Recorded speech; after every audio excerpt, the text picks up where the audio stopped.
Let's go through Hamlet Act 4, Scene 7 line by line in simple modern English with explanations. This scene is crucial. Claudius and Laertes plot Hamlet's death, and Gertrude announces Ophelia's drowning. Hamlet Act 4, Scene 7, line by line explanation. Now must your conscience my acquittance seal, and you must put me in your heart for friend. Sith you have heard, and with a knowing ear, that he which hath your noble father slain pursued my life. Claudius tells Laertes, now you must trust me and consider me your friend, since you've heard that the same man who killed your father, Polonius, also tried to kill me. He's twisting events to make Hamlet seem guilty and dangerous. It well appears, but tell me, why you proceeded not against these feats, so criminal and so capital in nature, as by your safety, wisdom, all things else, you mainly were stirred up. That seems true, but tell me, why didn't you act against Hamlet earlier, when his crimes were so terrible and worthy of death, and when your own safety and wisdom demanded it? Claudius, oh, for two special reasons, which may to you, perhaps, seem much unsinewed, but yet to me they are strong. The queen his mother lives almost by his looks, and for myself, my virtue or my plague, be it either which. She's so conjunctive to my life and soul be, that, as the star moves not but in his sphere, I could not but by her. Claudius gives his first excuse, for two reasons, which may sound weak to you but are strong for me. First, the queen, Gertrude, dotes on Hamlet. She lives almost entirely for him, and she is so closely bound to me that I can't act against Hamlet without hurting her. Claudius, the other motive, why to a public count I might not go, is the great love the general gender bear him, who, dipping all his faults in their affection, would, like the spring that turneth wood to stone, convert his gyves to graces, so that my arrows, too slightly timbered for so loud a wind, would have reverted to my bow again, and not where I had aimed them. His second excuse, the people love Hamlet too much. They overlook all his faults because of their affection. Whatever punishment I tried would backfire on me, not him. And so have I a noble father lost, a sister driven into desperate terms, whose worth, if praises may go back again, stood challenger on mount of all the age for her perfections. But my revenge will come. Laertes, so I've lost a noble father and have a sister driven mad, Ophelia.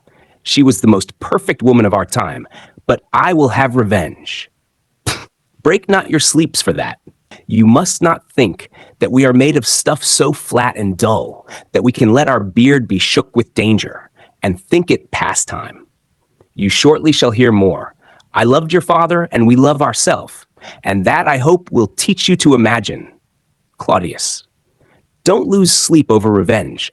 Don't think I'm so foolish as to ignore danger. Soon you will hear my plan. I loved your father and I love myself too, so trust I'll act. Messenger enters with letters from Hamlet. Messenger, letters, my lord, from Hamlet. This to your majesty, this to the queen. A messenger brings letters.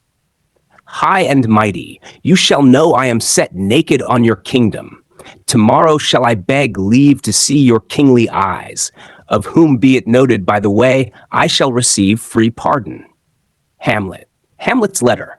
High and mighty king, I have returned naked, without soldiers or weapons, to Denmark. Tomorrow I will see you in person, expecting your pardon. He's taunting Claudius. What should this mean? Are all the rest come back, or is it some abuse and no such thing? What does this mean? Have all the others returned too? Or is this some trick? Know you the hand? Do you recognize Hamlet's handwriting? 'Tis Hamlet's character, naked. And in a postscript here, he says alone. Can you advise me? Yes, this is Hamlet's writing. He says he has returned naked and alone. What do you think we should do? I am lost in it, my lord, but let him come. It warms the very sickness in my heart, that I shall live and tell him to his teeth, thus didst thou. I don't understand this, but let him come. The thought of confronting him warms my grief. I'll tell him to his face, you did this. If it be so, Laertes, as how should it be so? How otherwise? Will you be ruled by me? If it's so, Laertes, and how could it be otherwise? Will you follow my advice? My lord, so you will not overrule me to a peace. Yes, as long as you don't order me to make peace with Hamlet. To thine own peace. If he be now returned, as the king at his voyage was supposed, and that he means no more to undertake it, I will work him to an exploit now ripe in my device, under the which he shall not choose but fall. And for his death no wind of blame shall breathe, but even his mother shall uncharge the practice and call it accident. Claudius, don't worry, it won't end in peace. If Hamlet has returned, I'll arrange it so he dies in a way that looks accidental. Even his mother will believe it. My lord, I'll be ruled. The rather, if you could devise it so that I might be the organ. I'll follow your plan, especially if I can be the one to kill him. It falls right. You have been talked of since your travel much, and that in Hamlet's hearing, for a quality wherein, they say, you shine. Your sum of parts did not together pluck such envy from him as did that one, and that, in my regard, of the unworthiest siege. Good. You've been praised since your return, especially for one skill that Hamlet envies greatly. What part is that, my lord? Which skill? A very riband in the cap of youth, yet needful too, for youth no less becomes the light and careless livery that it wears, than settled age his sables and his weeds, importing health and graveness. Claudius hints, it's a youthful skill, like a ribbon in a cap, not deep wisdom, but still impressive. But what part is that? Yes, but what exactly? 'Tis well done. You are marked for the great love you bear him. Now, out of this. Cutting short, Claudius sets up the plot. Claudius. Hamlet has heard of your skill in fencing. We'll arrange a friendly duel, but you'll use a sharp, poisoned blade instead of a blunt one. That way, even a scratch will kill him. Laertes, adding to the plan. I will anoint my sword. I bought a special poison so strong that no medicine can save the victim. I'll dip my blade in it. If I just scratch him, he will die. Laertes makes it more deadly, another layer of safety. If that should fail, we'll have a poisoned cup of wine ready during the match. If Hamlet gets thirsty and drinks, that will kill him. Double insurance. Enter Queen Gertrude. One woe doth tread upon another's heel, so fast they follow. Your sister's drowned, Laertes. Gertrude announces, tragedy follows tragedy. Your sister Ophelia has drowned. Drowned? Oh, where? Shocked. Drowned? Where? There is a willow grows aslant a brook that shows his hoar leaves in the glassy stream. There with fantastic garlands did she come, of crowflowers, nettles, daisies, and long purples. There on the pendant boughs her coronet weeds, clambering to hang, an envious sliver broke, when down her weedy trophies and herself fell in the weeping brook. Her clothes spread wide, and mermaid-like, a while they bore her up, which time she chanted snatches of old tunes. But long it could not be, till that her garments, heavy with their drink, pulled the poor wretch from her melodious lay to muddy death. Gertrude poetically describes Ophelia's drowning. She was decorating a willow tree with flowers. A branch broke, and she fell into the brook.